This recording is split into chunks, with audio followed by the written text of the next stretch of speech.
On October 20, 1991, in Cranebrook, Western Sydney, she was the younger of two siblings, growing up alongside her older brother, Blake, who consistently provided her with protection and support. Their parents divorced when she was merely 4 years old. Following the separation, Danielle and Blake remained in the care of their mother, Jacqueline, while their father played a minimal role in their upbringing. From an early age, Danielle exhibited a strong passion for sports, engaging in various activities, yet her greatest love was soccer. As a schoolgirl, she joined a local soccer club, initially playing alongside boys, as most girls in her community favored dance or gymnastics. Over time, Danielle ascended to the position of team captain, earning numerous prestigious sports awards, gaining the respect of her teammates, and attracting admiration from fans. She later took on coaching roles for youth teams and became the face of a significant promotional campaign for women's soccer in 2017. After completing her high school education, Danielle enrolled at the University of Sydney, where she pursued studies in education and social work. Upon graduation, she began teaching at a local school while maintaining her active participation in sports. Danielle's tenacious nature drove her to persevere, enabling her to achieve her goals and successfully establish a career in both fields. Individuals who knew Danielle consistently described her as intelligent, well-read, and engaging. She possessed a remarkable sense of humor and effortlessly became the center of attention at social gatherings. Danielle had a passion for lively events, dancing, and enjoying herself, and she was recognized as a creative powerhouse, radiating boundless energy. With striking features and a toned, athletic physique, her appearance was notable. However, it was her kindness and readiness to assist others that truly defined her character. It is no wonder that people were drawn to her, and many men sought her affection. Nevertheless, Danielle prioritized her career in fitness over her personal life, placing relationships significantly behind her professional and athletic ambitions. Even as an independent adult, she continued to reside in her mother Jacqueline's home. The two shared an incredibly close bond, resembling best friends more than a traditional parent-child relationship. They communicated effortlessly, spent nearly all their leisure time together, and had no secrets or serious disagreements. As Danielle approached her 30s, she began to contemplate the idea of starting a family. With a stable career, financial security, and a wide circle of friends, she still experienced a deep sense of loneliness. She yearned for love and a meaningful relationship with someone she could trust implicitly, someone with whom she could envision a future. Despite her numerous admirers, Danielle found herself lacking experience in long-term relationships. Danielle had always received considerable attention but had never considered her boyfriends as potential life partners. If any relationship interfered with her professional or personal aspirations, she would end it without a second thought. However, she now found herself ready for a more serious and enduring commitment.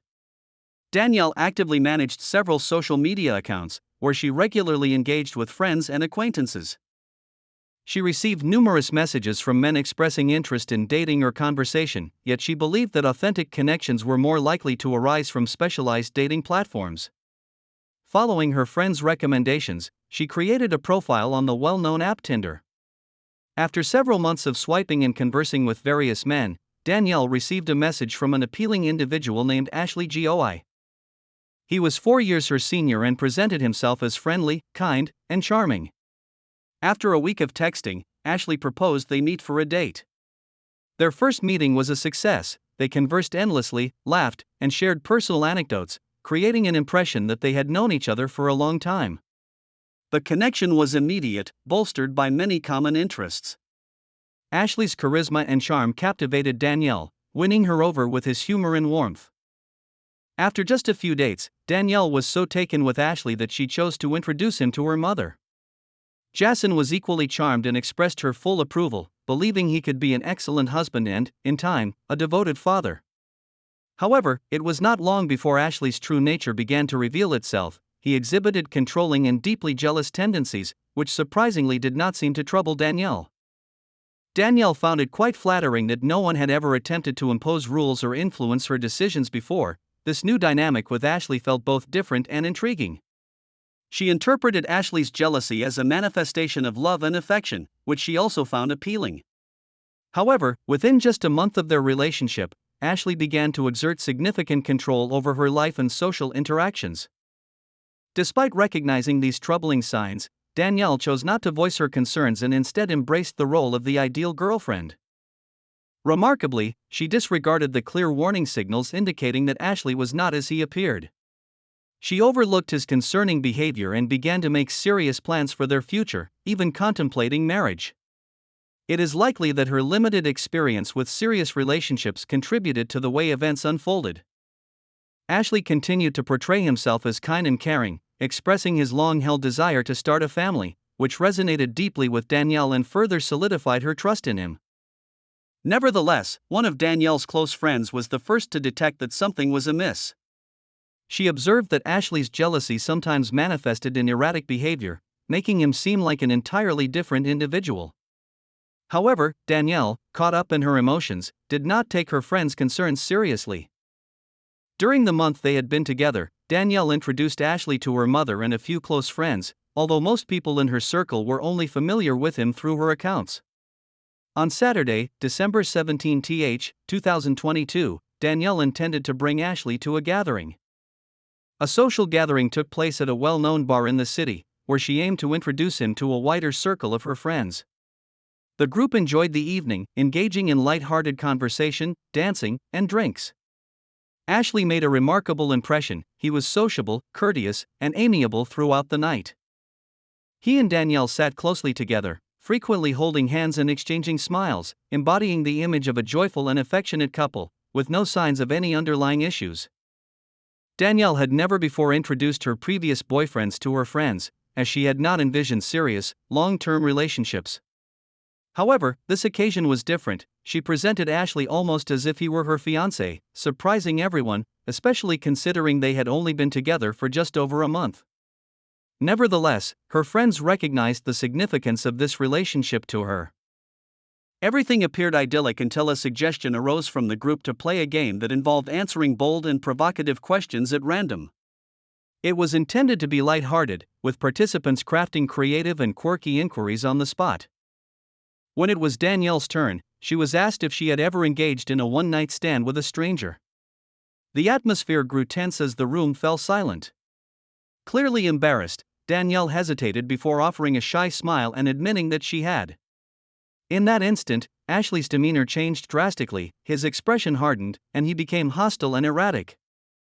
Grabbing Danielle forcefully by the arm, he turned her to face him and began shouting at her in front of the entire group, accusing her of being irresponsible and immoral, using harsh and offensive language. The other guests were taken aback by the sudden shift in the atmosphere. The group was taken aback, uncertain whether Ashley was joking or serious. The atmosphere became tense as they observed Danielle, who seemed equally perplexed and unprepared for the situation. She could not comprehend why Ashley had suddenly directed his anger towards her.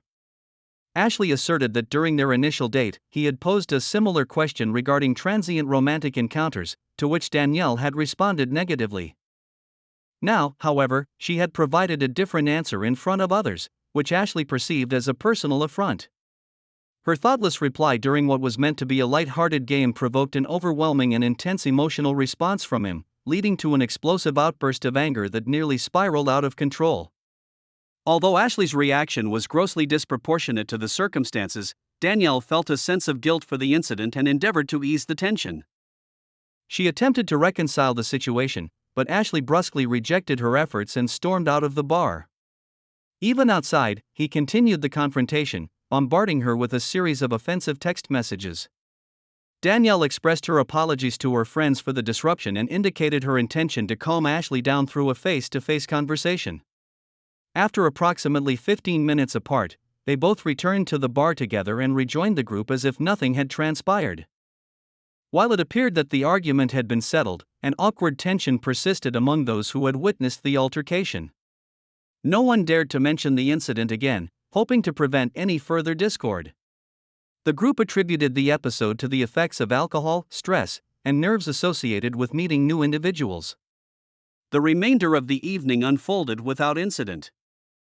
After midnight, the group began to disperse, maintaining a calm demeanor for the remainder of the evening. Given that Danielle had a considerable distance to travel home, she had previously arranged to stay overnight at her friend Taylor's residence alongside Ashley. Taylor, who resided in a suburban area approximately a 20-minute drive from the bar, was accommodating. His girlfriend, Rachel, who had not consumed any alcohol that night, kindly offered to drive them to Taylor's home. Upon arrival, Taylor had prepared a welcoming guest room for Danielle and Ashley on the lower level, which featured a spacious layout and an en-suite bathroom. Although the small windows were situated high near the ceiling, allowing only limited light, the room was otherwise comfortable and offered a sense of privacy. Grateful for their host's hospitality, Danielle and Ashley settled in for the night. From all appearances, the earlier disagreement had been overlooked, and the couple appeared calm and collected, as if nothing had transpired at the bar. Around 3:00 a.m., Taylor was awakened by unusual sounds emanating from the guest room. His girlfriend Rachel also stirred, glancing at him with curiosity. They could hear faint thuds and what seemed to be muffled cries. Assuming that the couple had reconciled and were sharing an intimate moment, they dismissed the noises and returned to sleep. Within moments, the house was enveloped in silence, and they enjoyed a restful slumber until 10:30 a.m. When Taylor and Rachel finally awoke, they were taken aback to discover that their guests had not yet vacated the room, seemingly respecting their privacy and presuming they were catching up on sleep after the previous night's events. The couple opted not to disturb them, however, as the clock approached 2 p.m. with no sign of Danielle or Ashley. Taylor decided to investigate. He knocked gently on the door but received no reply. After a brief pause, he knocked more forcefully, yet silence persisted. Growing concerned, Taylor cautiously opened the door and peered inside. At first glance, the room seemed vacant. The bed was unmade, Danielle's clothing was draped over a chair, and her shoes were neatly arranged on the floor. However, the eerie stillness of the room was disconcerting. As Taylor stepped further in, his gaze was immediately drawn to a blanket lying on the floor against the wall. Underneath it, he discerned the outline of a body. In a state of panic, Taylor hurried closer and lifted the blanket, revealing Danielle's lifeless form on the floor, unclothed and bearing evident signs of a violent assault and strangulation. Her face was so severely disfigured that it was nearly unrecognizable, reduced to a horrific tableau of blood and injuries. She exhibited no signs of life and appeared to have been deceased for several hours, as her body was cold and rigid. Ashley was nowhere to be found, but the partially open window in the guest room suggested a possible escape route. Terrified, Taylor fled the room and informed Rachel of the grim discovery. Shaken and frightened, the couple promptly contacted the police and emergency services, but it was too late. Danielle was pronounced dead by paramedics who arrived at the scene, confirming that she had likely passed away around 3:00 a.m. This coincided with the time when Taylor and Rachel reported hearing unusual noises coming from the guest room. Had they chosen to investigate at that moment, it is conceivable that they could have intervened and potentially saved her life.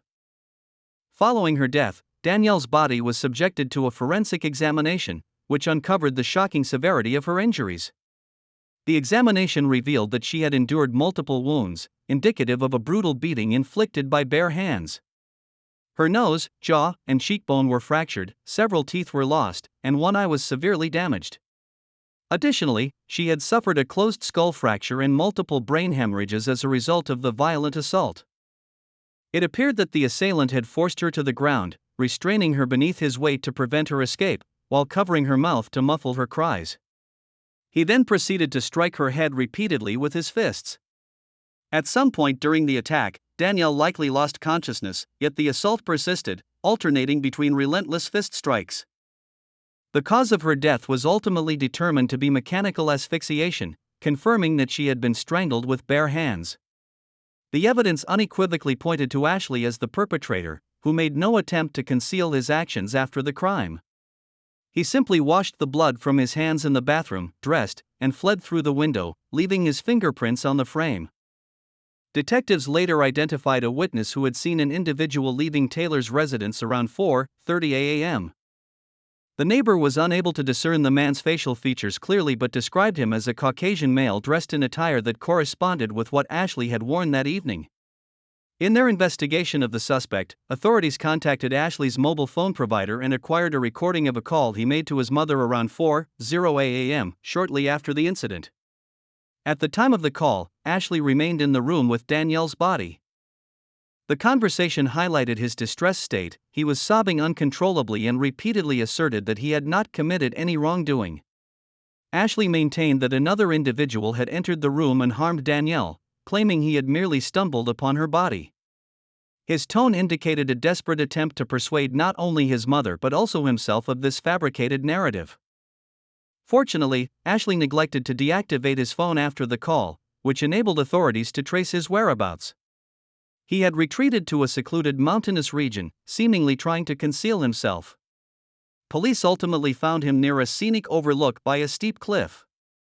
When approached, Ashley jumped over the safety barrier and clung to the cliff's edge, threatening to leap if anyone advanced. Specially trained negotiators and psychologists were sent to the scene, spending hours attempting to reassure Ashley, emphasizing that if he were truly innocent, he had nothing to fear. The negotiations extended for nearly 12 hours, during which Ashley remained precariously positioned on the brink as midnight drew near. Exhausted and distracted, he was ultimately seized by officers who successfully pulled him back to safety. His behavior was erratic. He screamed, resisted, wept, and repeatedly threatened to take his own life. In his unstable condition, questioning him proved impossible. He was subsequently transported to a psychiatric facility, where professionals stabilized him and determined that he was in such an elevated emotional state that he likely would have jumped had the officers not intervened in time. Ashley was later diagnosed with multiple psychological disorders, including excitable psychopathy, characterized by sudden outbursts of rage and episodes of unprovoked aggression. Following his arrest, GOI investigators delved into his background, only to be appalled by their findings. Danielle was not his first victim. Over the past few years, more than 10 women had filed police reports against him, citing physical assaults, attempted harm, and requests for protection from his stalking and harassment. It was revealed that Ashley grew up without a father, faced severe mental health challenges from a young age, and displayed extreme aggression towards others. His initial victims were his own mother and 2 sisters, who silently endured his violent outbursts without reporting him, fearing the repercussions for their family. When calm, Ashley could appear entirely normal and rational. However, the slightest trigger could shatter this facade. During his adolescence, Ashley exhibited a troubling and aggressive demeanor, particularly in his interactions with women. He developed sudden and intense obsessions, especially with those who possessed physical attractiveness and a charismatic personality. While he found it easy to attract new romantic partners, he soon began to perceive these women as his possessions. If a girlfriend expressed dissent, he would resort to physical violence. In instances where a relationship ended, he would engage in stalking and harassment whenever possible. Between 2015 and 2021, at least 11 women lodged complaints against Ashley for harassment, assault, and threats. In 4 cases, the matters were resolved amicably, leading the victims to retract their statements. However, the remaining women successfully obtained restraining orders against him. In early 2021, Ashley brutally assaulted one of his girlfriends, nearly strangling her. The victim pursued legal action, resulting in Ashley's conviction, yet he faced minimal repercussions, receiving only a fine, community service, and a restraining order barring him from contacting her. Later that summer, he assaulted another woman, causing significant injuries. She narrowly escaped and reported him to the police for attempted harm. This time, Ashley was mandated to undergo a psychiatric evaluation. Despite being assessed as a high risk for reoffending, the court imposed a lenient sentence of 3 months in jail and ordered him to pay restitution to the victim. In 2022, Ashley targeted another ex-girlfriend following their breakup. A woman was assaulted in her room late at night when an assailant attempted to strangle her. Her screams alerted her parents, who intervened, contacted law enforcement, and ultimately rescued her from further danger. Despite the gravity of the situation, the court showed leniency, sentencing Ashley to only 6 months in prison. He was released after serving just 3.5 months, shortly before meeting Danielle Finley Jones. The violent incident involving Danielle attracted considerable media coverage, with newspapers extensively reporting on the case and news programs dedicating segments to it. During the investigation, 14 additional women came forward, revealing that they too had been victimized by Ashley GOI at different times, but had remained silent out of fear of retaliation. Their accounts shared alarming similarities. Ashley initially appeared kind and charming, but after a few dates, he would turn into a predator, attacking, beating, and attempting to strangle them. Notably, he relied solely on his bare hands, never using weapons. In court, many of these women testified as victims, voicing their concerns that Ashley might once again escape significant punishment, be released, and seek revenge. Their fears seemed warranted, given the numerous instances in which the repeat offender had received lenient sentences or administrative penalties for serious crimes.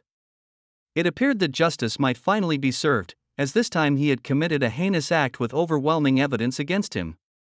However, on April 6, 2024, before the official sentencing could take place, Ashley was found hanging in his jail cell. He had taken his own life, prompting questions regarding his behavior. Ashley exhibited no remorse for his actions and expressed confidence that he would be deemed insane, which would result in his placement in a more accommodating psychiatric facility rather than a prison. Given these circumstances, some speculated that Ashley's cellmates may have contributed to his death, especially since he had allegedly assaulted them on several occasions. The murder of Danielle left her family devastated. Her mother and brother found it difficult to cope with the loss. They redirected their grief into advocacy, launching a campaign for stricter regulations on dating applications. They proposed the implementation of mandatory background checks that would automatically identify users with serious criminal records. Their objective was to assist others in avoiding the unknowing encounter with dangerous individuals, thereby enabling them to recognize potential risks before entering a relationship.